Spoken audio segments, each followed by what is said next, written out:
ఇంకొక మాట మీ అందరికి నేను తెలియజేస్తా ఉన్నా. ఆనాడంటే కేసీఆర్ గారు మరి బీఆర్ఎస్ పార్టీ 10 ఏళ్ళు కట్టలేదు అనుకుందాం. ఇయాలున్న ముఖ్యమంత్రి ఎవరు?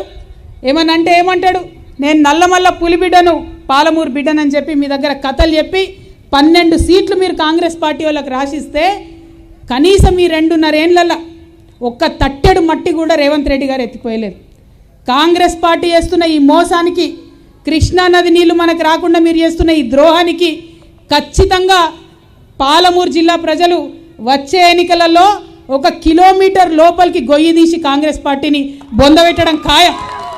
ఎందుకు ఈ మాట చెప్తా ఉన్నా అంటే ఉట్టిగా చెప్తలేను, బాధతోని, ఆవేదనతో, దుఃఖంతో చెప్తున్నా. జరిగిన పంచాయతీ నీళ్ళ కోసం 1200 మంది పిల్లలు చచ్చిపోయిందే నీళ్ళ కోసం. అనేక మంది మేధావులు, లక్షలాది మంది ఉద్యమకారులు లొల్లి పెట్టుకొని ఇల్లు గులేసి ఉద్యమం చేసిందే నీళ్ళ కోసం. ఇవాళ 12 ఏళ్ళై ఆ నీళ్లు రాకపోతే, 10 ఏళ్ళు పరిపాలించిన పార్టీ బాధ్యత తీసుకోకపోతే, ఇవాళ పాలమూరు బిడ్డనని చెప్పుకొని వచ్చిన ముఖ్యమంత్రి పట్టించుకోకపోతే ఎవరికి చెప్పాలి మనం మన దుఃఖం?